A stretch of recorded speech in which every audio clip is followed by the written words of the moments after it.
chúng tôi có cho đâu có thể cái ba đồ bé chua lên chua tu sự lu chen du nó là cho là giờ lu chen nó bé cho là giờ Thanksgiving là giờ Christmas thứ họ là giờ cho lâu chan đầu giờ lu nên nhau điện tên nó ở đồ bé mua cái busy cơn gạo là chỉ ta lên đời xưa là văn chữ có trường phòng công một đồ bé mua nó mua họ mua nó mua na các bố đồ bé mua đa mua rau mua cứ tàu nhẹ tàu dìa cho lão có thể để tiền nụ thia cho lão ba đồ yêu chuyên nên có mua nó mua họ anh còn chơi đồ chúa tụ Lucia cho cái chân cho cái và cho cái chia sẻ có tàu là chơi cứ là cứ tàu là dọn trong gà là phần có phần tôi đồ có hay là phần cho một xí có một chiếc một xí cho một ba đồ là luôn nên có yêu của và thì có yêu một năm một chỉ ta chỉ cơ chỉ ta lên đó xưa văn chỉ có ba đồ cho cứ nhon tàu và tàu chế thì họ mua mong kinh bự đồ tàu không mong cho tôi chỉ tàu là văn chỉ còn đang đại lợi dạng cầu thiệt có được chú lui chạy lui nhung lấy một lúc xưa đã các tuần hợp bê từng tiệt có tổ khóa có tổ bê hợp có ấy tụi chịu bê hoặc con cho ấy thì mua nó nó有个个做路他个不是抓个做路nó有介绍thì giờ ba đầu bê có bê hoặc tàu trở路có lúc xưa nhẹ có xua lo lu tại hồi nhiều lúc còn giàu tuổi văn chữ ya có lý cho ya nhiều lo lúc xưa thì chỉ ya có lúc xưa có chút xua ya nó là bê cỡ là ya cho mua đầu bê luôn nên tại ba chỉ đâu có sự tụi chịu bê hoặc con cho để bê tụi chịu Giêsu lúc bê cái rong cân cầu amen lúc chế nè bê chọn riêng ya cộng y lúc chế. A church is a house or a family of God. Y'all don't they look church ya each it's not about this building here. Ni chia lu tổ chế na. Lu church chia lu tổ chế na. Lu tổ chế na is just a gathering place. Lu church ya pe ya có ya cụ tàn thoa sẽ được. Thì ya lu church. So lu church còn y'all join the nu chi ya lu tổ chế ni ya có thiên địa cổ ai lúc chế đó chế năng đó lúc tuổi chế cứ biết tôi nào mà giờ lúc chơi gathering thì chỉ chế năng đó rồi lấy bé mua ít chế năng giờ nhớ lại họ có lúc chế năng có một tụt gì tụt bao nhiêu cho mình nhỏ thì là của the family tụt gì giờ lúc tao học tụt nhẹ lúc chế cho mình nhỏ giờ tệ tờ part of the body. Hiện đâu rồi bây giờ chủ tàu tàu who are we in the body bây giờ lên từ nhỏ cho họ lúc gì.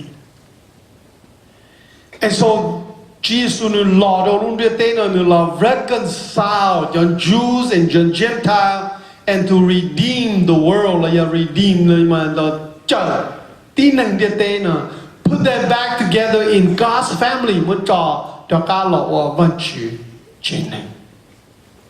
Because Adam and Eve fell God wants to bring them back and become part of the body of God, the family of God. Jesus reconciled the Jew and the Gentile to God in one body through the cross. Jesus reconciled cho nên Jew thì cho nên Gentile Lord of Jew to become one body through the cross. Because he was hanging on the cross. The cross is the point of crucifixion. Is the point where we gather together. Is where the blood shed so we can be redeemed. Basically, it's okay. Poshi, it's okay. Block it to. Therefore, we are fellow citizens with the saints. Trời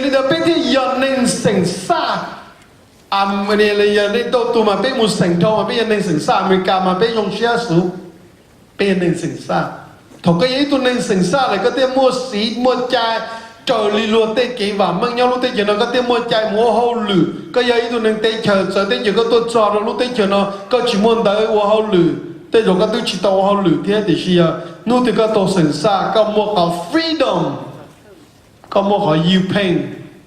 So you are fellow citizen with the saint. Bây giờ chân chân bây giờ ý cho sinh hoặc là hãy nhớ trò và chủ lúc tê chờ members of the house of God. Bây giờ văn chữ chế nên. Okay? And so we're going to go into this one more point, and then I will get to the scripture verse. Nhớ đến tôi một tại trong bên cái của Chúa ni sư bảo lô ni show that so we may know how to conduct ourselves in the body of Christ, which is the church of the living God. Thì còn ni sư bảo lô show do nào tôi được kia bên cái bên bao how to conduct mà thì bên yêu chủ tôi bao hạt thì bên yêu oan lý cha, do bên yêu ilu chế là bên yêu tôi oan lý cha bên thiên lý, do ilu chế chỉ muốn gain. Giờ lúc chế cứ giờ chủ nó cá nó rong vô thì giờ lúc chế nó thiên lý hòa va. To conduct ourselves in the body of Christ, which is the church of the living God. Bây giờ chủ conduct nó mà sai tôi thì có tên nụ giờ ra chi, có bộ bao hay thì có lò đồ lúc bận trình nó. What are you good at? Có kinh ở chi cho tỏ. Bây sang có hòa thì chỉ có bao thì có kinh có từ chỉ có chỉ lý hòa. Let me give you an illustration.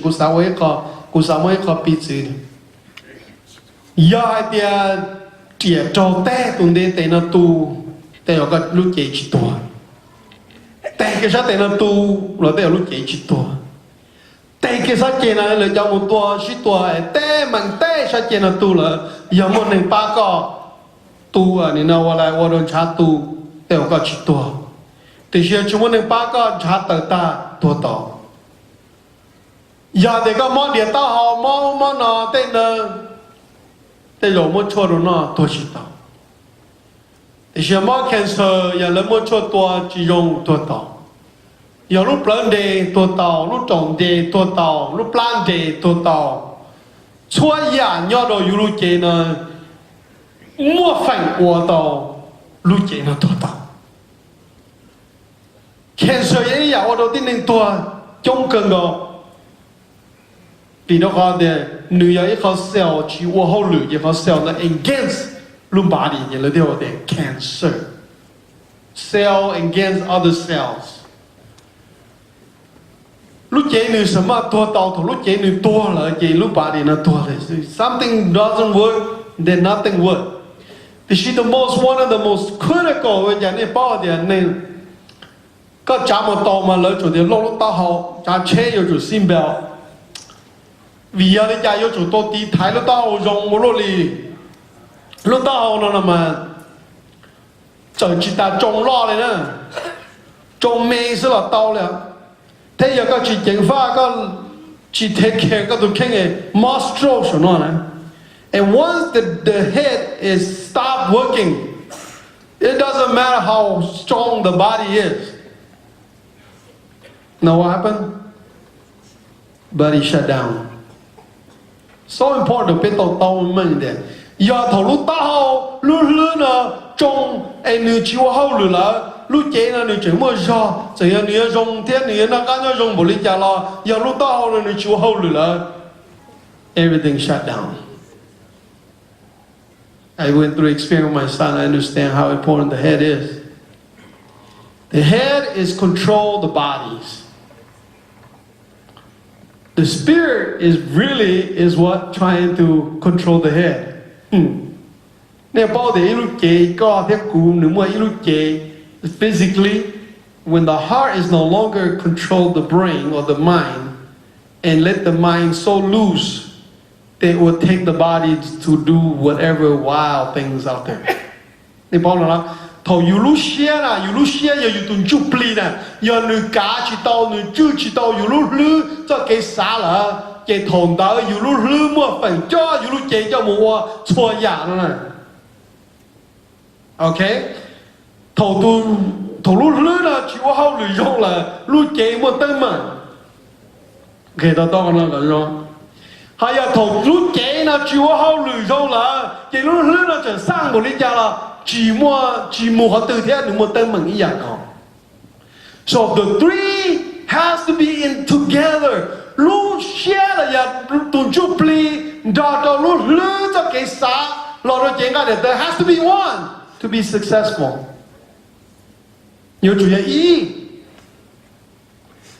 Ya tụi chụp pli nếu chỉ cá lu lư thế lu chế là ai tụi chú play no one nation, lúc lớn no one nation, lúc chạy no one nation. You know what happened? That body is the whole, that person go whack, going crazy. She normal. That's what they call mental. People call mental, huh? Okay? Giờ thấy lúc chơi, cho thấy cho đến lúc chọn chuyện chỉ có một cái mà chú chính cho bé là lúc chơi there's no meaning. Tao còn là còn mơ hả? Tao không biết ý lúc chơi được Chúa Giêsu. Giờ tao lúc tao hậu, giờ cho thấy cho, giờ lúc tao hậu mà chú sai, cho sư phụ, giờ sai là chưa bận chơi. Giờ tao bận chơi thế cho thấy cho chỉ sư hậu lúc chơi là nó muốn tâm mình. Safer gift for the church. The church, your body, is also a blessing. It's a pleasure to watch you. What you show in the morning. Seafood is a gift for the church. Pastor can move wherever they want to when God told them to move. Body can also move too, I guess. Lúc kia là đều đi move tới dạng cầu thiên. But the critical có chỉ chỉnh chính của bên tao cho cái ổn định đó lúc tao lúc lư cho cái xa tuần chu pli nó is vital cho bên cho cái ổn định của bên bên trên nó hòa và lo. Lúc chế mua mò vì đó khó để tay mừng something going wrong and lúc chế thêm mua mò, okay?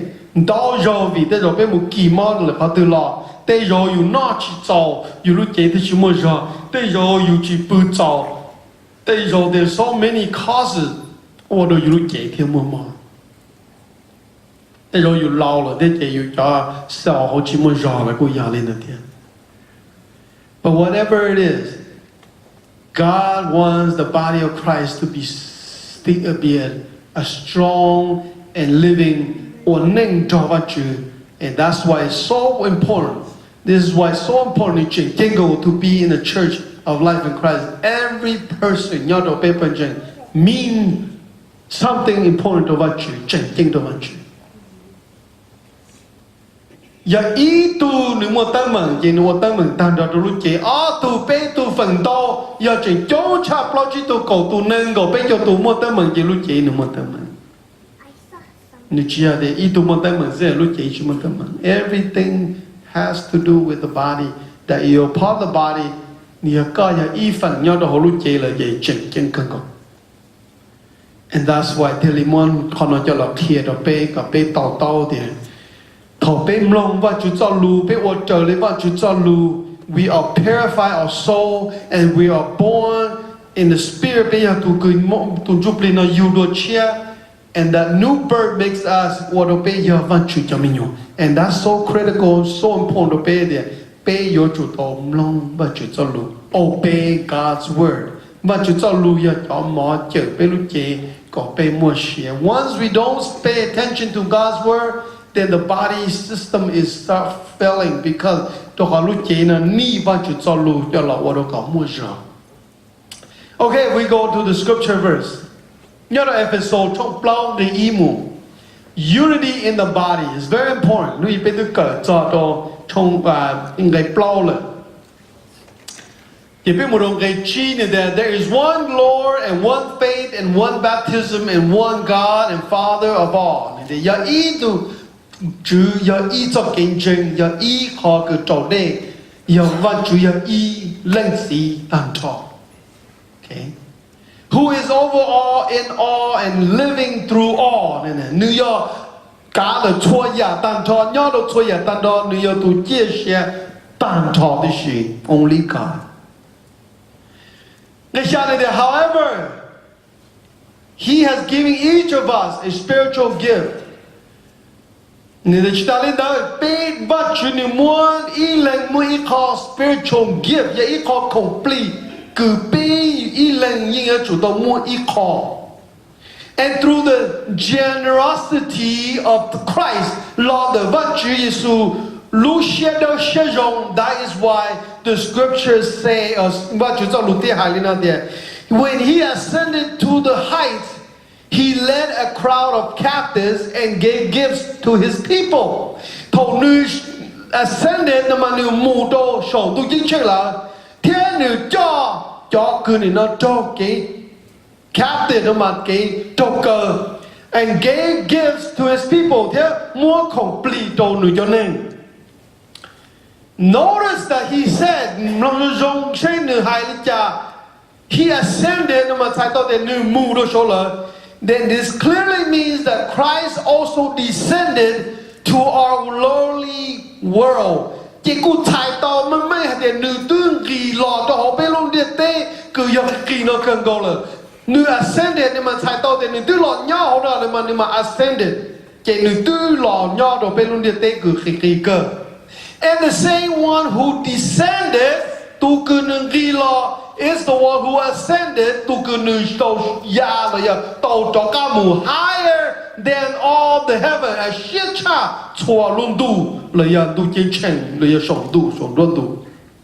So that he might fill the entire universe with himself. And God to king to boom the entire universe.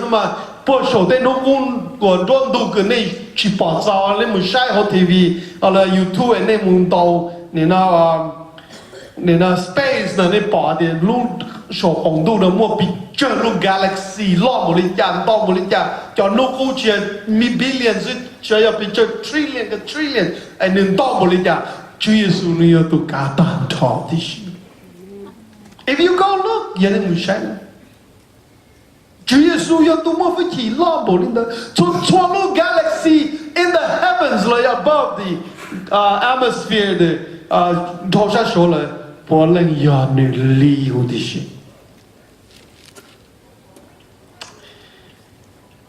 Now these are the gifts of Christ. These are the gifts Christ gave to the church.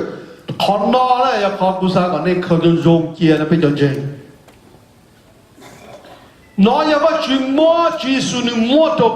It's a gift for you. And although you don't treat the gift right, it will go someplace else.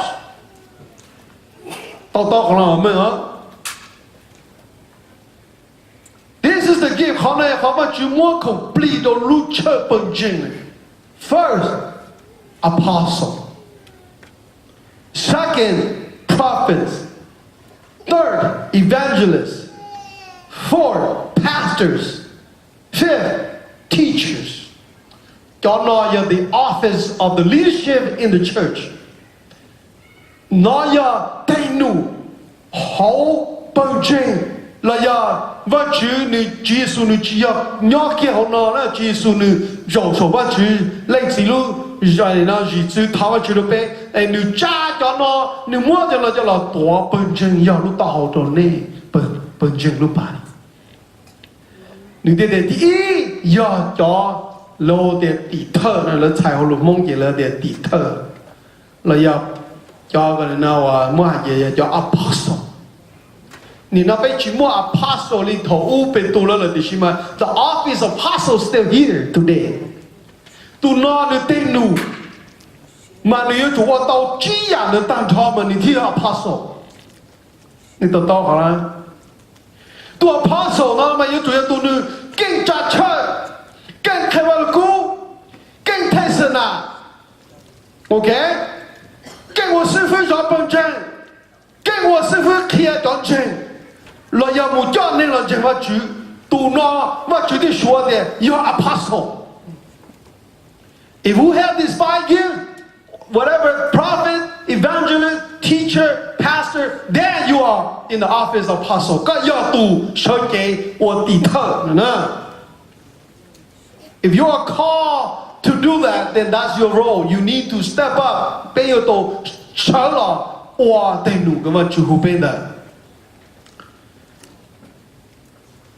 The next one is the responsibility is to equip God's people.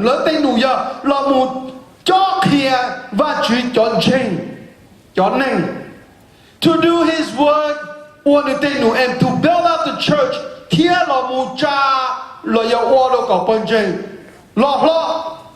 And the body of Christ here the repeat itself there in the body of Christ, the bunchen.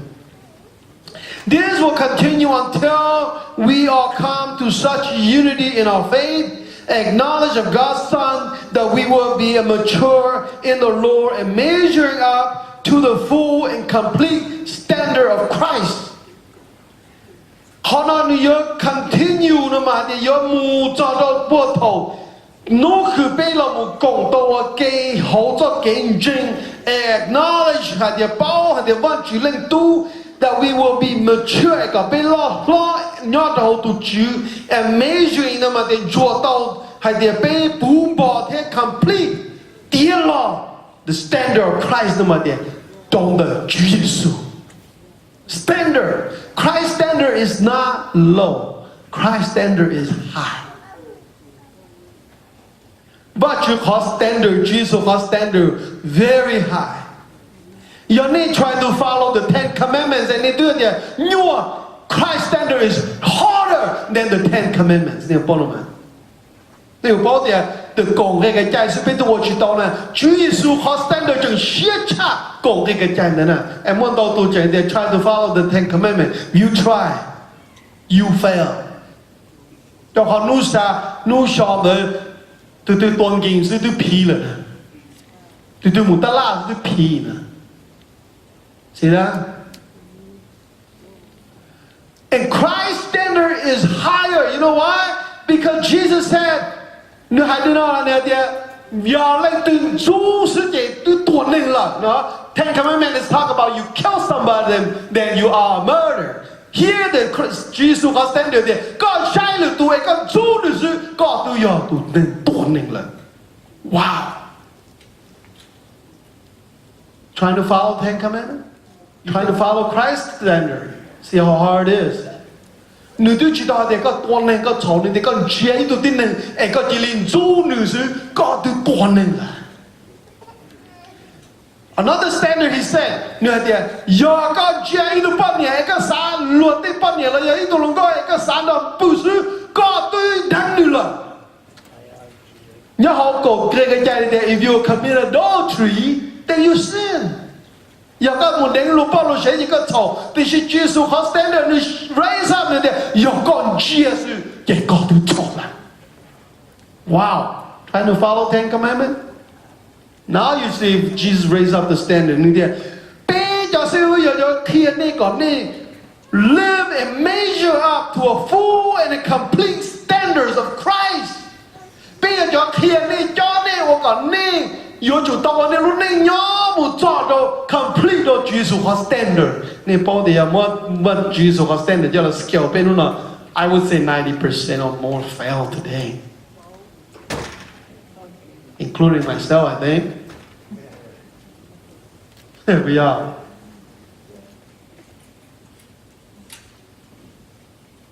Again. Nếu có chạy trên cơ cầu gặp bây chủ tao Jesus raised another standard in the body of Christ. Họ bảo là cố mà này hay chạy phần cầu thì chỉ bảo là cố chia thì I need all.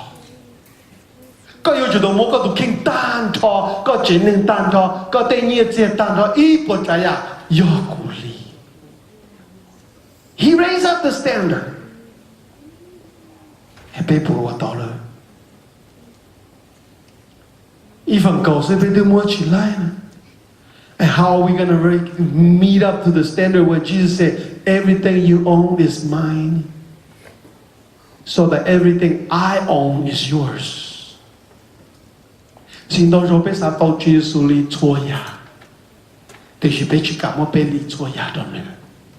How are we going to earn his trust? Bây giờ giả thiết tao được họ trust rồi bên, đó họ chua ya nữa bên đi xa tao. 我被堵，但是有人不要去干，我被你错呀，都能我能堵。被下一份稿是嘢呢啲，假如出呢有冇下一份稿咁咯你 ？Can be other scripture be preached about it？ 我假下一份稿咁咯你 ？Because the scripture talk about 一份稿 and money more than faith, more than love, more than any other things。有咩去到这给你这样弄的对呢？就到时候it will fall or it can put you back down. Because money can be a treacherous if you don't know how to handle it. Now, God gives to the church is the apostle, the prophets, the evangelists, the pastors, and the teachers. Our responsibility is to build out the church. Okay, continue until the day we are united in the faith and complete in His Son. Okay. Now, let's continue on verse 14. Then we will no longer be immature like children.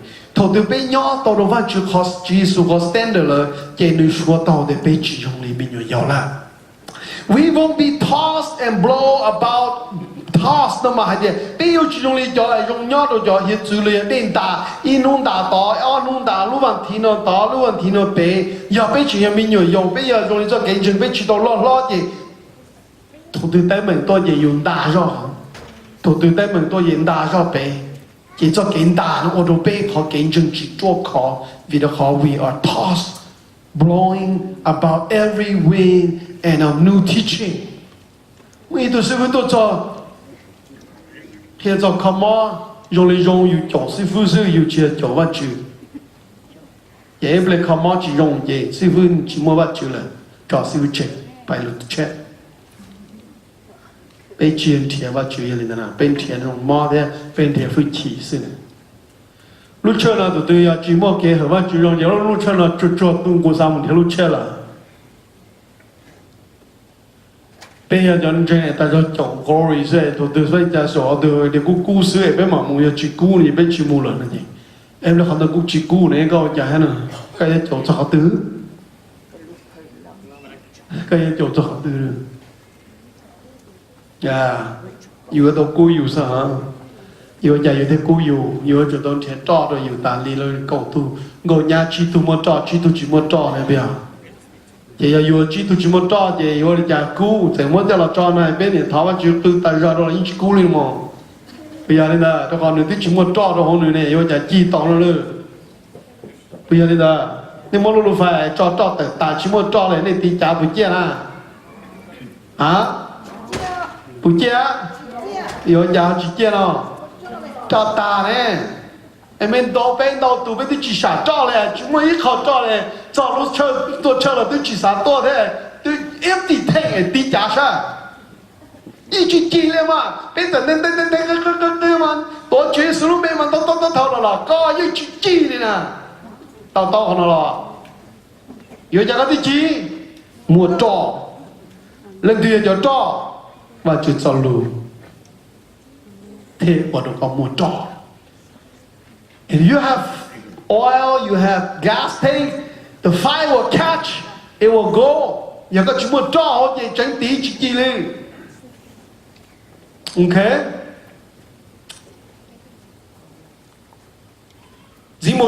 That we will not be influenced when people try to trick us with lies so clever they sound like the truth. Bây giờ chủ yếu cho trên cái chỉ sao bố tên tin này là tôi hai lù rồi gì tôi bây tôi cứ cái gì yếu cái rồi bây chỉ sai còn chân gì chỉ lý chuyện đã tôi bây tôi muốn chân thế bây giờ phải cho nên lúc nó tháo vào chữ điên đã cái chuyện phải đó tôi có tới rồi tôi lại chia sẻ của tôi lại haiวันอะไรchia sẻ thì có giờ đa có thiên địa đa nên mà chia sẻ thì đa thiên địa lại đa thế nào bây giờ nên mà cho chính pháp khó thì nó mới chọn chính cho sư phụ yếu tố hiểu sĩ sai khó cái nữa là bù nhỏ hậu và chữ chọn lù nhỏ thì chỉ nhỏ hậu và chữ chọn lù thì yêu giá đến đây sư giờ nhưng nhỏ hậu và chữ chọn lù là thì yêu một cổng yêu một ba là tao cần ấy chính pháp thế nào đầu tiên bây giờ là sư phụ chúa cho trong cửa này là giờ lên từ chúa trời và chúa cho lưu về yếu tố chính pháp ấy cho nhau cho dễ để trả yếu cái gì muốn đây instead we speak the truth in love họ tranh nữa hay là gì nào một bây giờ tụ hai lù mà bây cái lù lon được họ tranh nhau họ quan chuyện cho cái lù in love nhau đâu quan chuyện cho cái lù được chuyện kinh đau rồi bây giờ mua vào chúng tôi jubilee hai lù cho giờ thiên địa đa mà đa nhập plo lên là giờ bây chúng một cái lù chạy đâu đi ra nothing tao to là con mẹ mà chúng ta lúa nên một chỗ tụi tin nên ghét đa nên một chỗ tin nên không mò ta chỉ một cái lú chạy to đi chỉ một cái họ ít liền những môn tiền đã chỉ kia là ít liền những môn nè nóว่าchỉ tao miracle là nên một chỉ chỗ nữa mà chỉ chỗ đấy yếu chủ chỗ tụ cứ nhỏ họ mà chủ cho cái lú sao vậy nè chỗ nào cái chạy to để chỗ chuyên sung công sự nên cho giáo sư cho mong nên cho giáo sư phụ dễ cho giáo sư tăng cho giáo sư bây giờ sư phụ nói là chỉ bảo lên từ đấy đó nên cho truy su giáo sư nào nhau cho cái lú ra giờ nên cho bé là bé chúng mà cái lú rồi nên đi phong kinh doanh sư cho mong tới cái bé cho chỉ một cái lú thế rồi giờ nên phong kinh doanh thế Chúa Giêsu chỉ tôi kia thì cái này giáo sư chăm mong cái một cái lúc kia thì có bé giáo Chúa Giêsu tới một cái lúc giáo sư này cái chuyện nào mới có giờ giờ lấy từ là xí là cho tiền mình vào đó bung là xí đó dia đam mà dia bị plo là xí li à chỉ một cái lúc ra đây tao còn nói mới à因为家的技术你忙了到你鸟天，到你白天蒸发，技术去你忙了到你对鸟天了，到你对白一种哩，你鸟你上度你跑完就到白，ตัวนี้เราดับไป鸟อย่างไรตัวvà chụp lì tên đó cái nhỏ sao đó Giêsu chỉ đó cái nhỏ nữa ok tụi này nó Giêsu là đó cái nhỏ tụi này đa sự chia và chữ khó rồi yếu tố chính phát thế nào yếu tố sai mà chúng ta lúc cảm mấy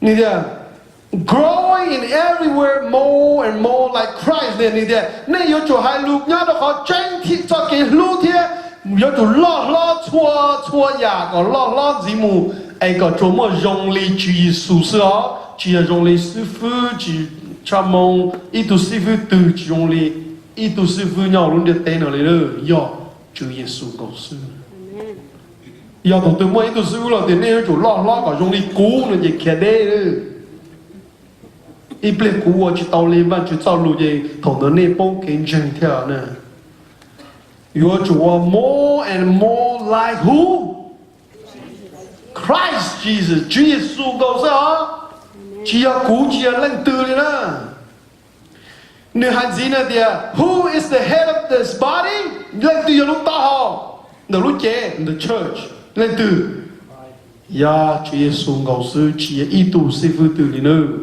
bây is we are the mouthpiece bây giờ Chúa Giêsu cho nhớ chủ lúc tao nó là mà just the mouthpiece bây giờ cho là cha là kia là cho use us as part of bây giờ lúc tao team part of lúc team sao nữ thế giờ nên lúc tao bây giờ the mouthpiece bây giờ nữ cho con dâu dễ mua giờ lúc họ mua họ dễ họ dư ok bây giờ lúc tao đó nữa sao he is the head he makes the whole body fix together perfectly nữ thế giờ vào lúc chế nó là nhớ trong một cái còn dùng cha thôi ya perfectly dùng được tiền as each part does its own special work ý khó đời lúc chế đời nữ mua nữ ít tên nữ chỉ chỉnh chính là giờ special cơ chứ xây hình it helps the other parts to grow ý khó có ôn nụ nhớ đó có lúc chế đời có giờ tụ giờ hòa đồ ba đồ lử part lo là giờ lo grow and so that the whole body is healthy and growing and full of love. See, it takes every part to do something to help the other part, and so that nữ họ đời theo hòa đồ lúc chế là healthy, lo chỉ muốn kẹt. Nè bao lúc chế hòa đồ lúc chế mua sai chấp lời giá trị. 本身呢，你包的好多路节目晒出来了去，倒晒。Number one killer. When you gossip about somebody and it's not true, then that is the number one killer, like a cancer. 你好 cancer 了，你吗？别做到正法，好俾我害咗嚟到去真。如果係好真心嘅去吵，但是個我比較好處人 then that's called gossip。你要幾多晒？同個多晒的咧，要做俾好 covenant 要俾本正嘅咧，俾好 covenant 嘅 I will not gossip about somebody else 好俾你 church now period。好，我哋出當天我哋出去浪撈，我哋出崩潰，我哋出多用 gossip。Number one, killer. And God will hope we, as leader in His body, and if we keep gossiping, God will hold us accountable. 你嘅 body 同佢都定 physically 冇 cancer， 你睇住多 chemo， 你冇 chemo 一次。and 你抓住自己啊 electro 波都 cancer 的呢？你不是搞不好就抓 electro 的那样啊 ？Do you want God to put chemo on you? If you want God to put chemo on you and electro on you, then keep gossiping because that will come to anyone. You'll see. Because God doesn't like gossip in the church. God wants people to be encouraging and supporting and helping and other parts to grow. If you see somebody hungry, go feed them. If you see somebody naked, go clothe them. If you see somebody hurting, go comfort them. 有個保利的吃啦，冇乜嘢啦，有廚房冇煲到你呢，講你路內。ที่มันจะเกี่ยเชื่อยากก็บอกเลยที่มันที่ชนะอยู่ที่ชอบมันพูดหนึ่งก็นึกต้องนะอยากก็บอกเลยที่ย้อนต่างว่ามันใช่เลยเนี่ยพูดต่างหมดมันชัวเทียแต่เชื่อเป็นรู้เชื่อก็เต็มเหมือนจะเปล่าเป็นยังไงมันมาเป็นการมันใช่เลยซื้อใช้ตัวเป็น就想ซื้อ有了 retire ซื้อมันพูดต่างหมด都เป็น想เลย有了เป็น想ซื้อ retire แค่นี้ต่อไปว่าจะให้จะดูเราจะกูรู้กูหมดเลยอยากซื้อฟื้นตัวปืนห้องหมอยันเชิงที่จิตตัวใช้ซื้อฟื้นเอหรือตัวปืนห้องหมอพวกนั้นตัวใช้นะก็จิตตัวซะอยากซื้อฟื้นชามองตัวปืนห้องหมอตัวเป้ยชงไอ้ตัวจิมันตัวใช้อยากไม่เล่นตัวปืนห้องหมอไอ้พวกมันเล่นตัวใช้ไม่เลย See, that's what caused the church to die. Do not care. Ilu part of the body doesn't care about the other part of the body, and literally it will die. จะ有主多是呢。头一本身诶，只么给是路诶，都只么闹了，我也去给到哈，都只么的叫拿了，我去把都不好嘛，我去开只么晒只么说哈，都呢那么妈妈给了也找给个的了，就只么说哈。ตัวเกิดคนจอก็ชิดองก็ชิดองคนจอเย่ใช่ต่อเดีย Loom body will shut down one day it will die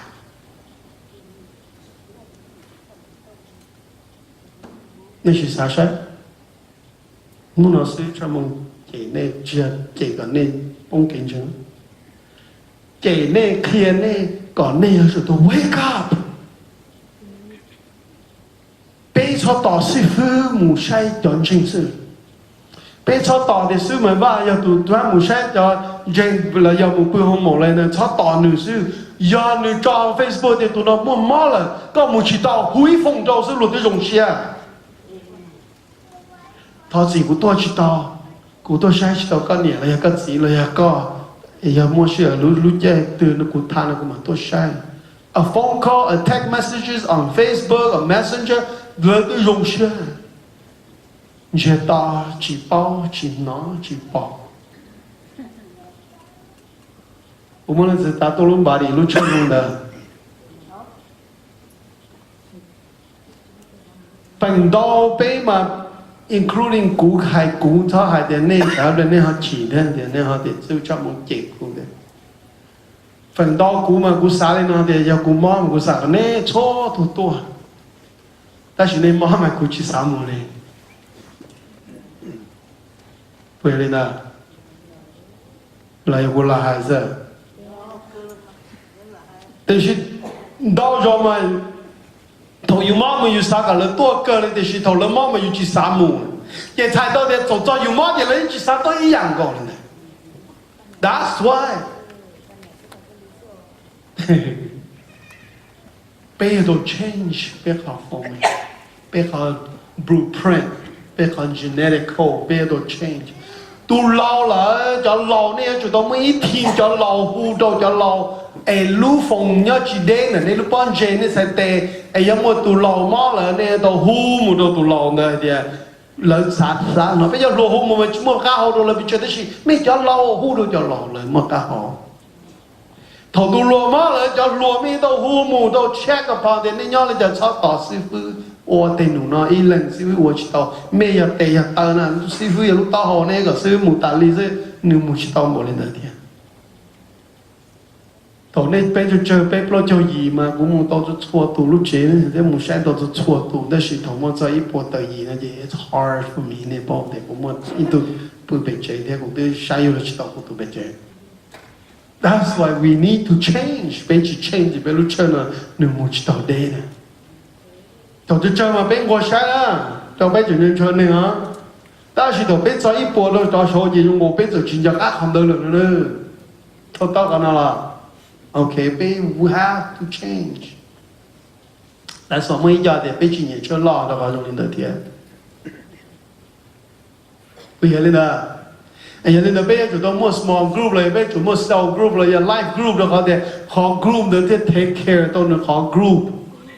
Thằng nó chơi gì nó ship ba đồ, ai thằng cũng muốn đi cho đồ ít bờ đi cầu gì đó nó chỉ nên sao chỉ tặng cho thì bờ này cũng bờ của tao lúc bờ này ship ba bờ này cái paper này paper cho là một campaign ok để nên mua chỉ nên paper nó nên ship lúa cái paper này ship lúa paper này ship lúa được rồi ít bờ này lúa chỉ ta cho bờ thì cái paper này lúa tao cái mua ra chỉ nên tôi ship ba cha cái con này rồi you lose cell you lose body cell hôm nay whole loop one cell help the other cell help other cell and that cell continue to grow and productive giờ tụi bây lúc body nó chỉ produce cho cell nó cái chỉ nên cái lúc body nó to sự tao cái nào là bây lúc chơi giờ tụi move when you get bitter when you get better thằng này dùng là nên lo to là you have to grow smaller too yang khi cho học theory hay là tu cho lo cho plong để tên là and retire chỉ xong là trâu xong ta là này thì có thằng có lúc chơi lo là có sai ta là lúc chơi nó này chúng grow cho church man nhiều cell church mà cho church này chúng take care cho little church nhưng mà ít lúc chúng tôi mới ít tu sư phụ là tao tên là mấy sao cả ít tu sư phụ tôi ít lúc cell church mà giờ ít tu sư phụ chỉ tao mua là tại vì nó mấy sao con này giờ thấy cho nhiều mà chúng ta lu sao cả mà chúng ta lu bao mà chúng ta lu là to cái bây giờ cell nó continue to produce gì nên bao để bên grow lên nó thì bên chỉ cào lên nó thì bên chơi chỉ lo này cái chuyện thứ ta là cô sa đến đây cơ nó cũng nhiều quá ta sự okay final closing now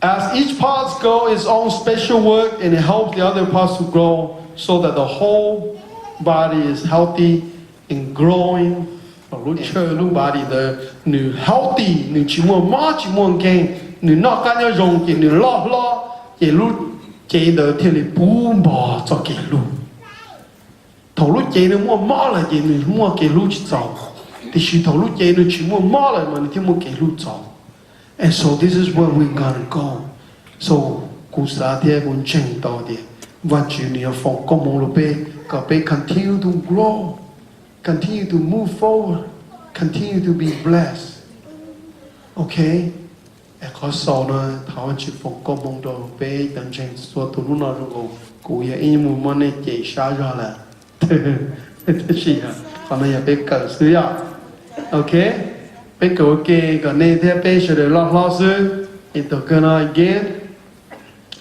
conclusion that the church we are talking about is the body of all people who are saved. Bây giờ chọn trình quá lên giờ văn Chúa Giêsu cho mình nhớ, người chờ bây đi để văn Chúa lu để nó đi để cho cái tua là một nhau để văn Chúa lu kingdom, the kingdom of Christ, New York, the family of God.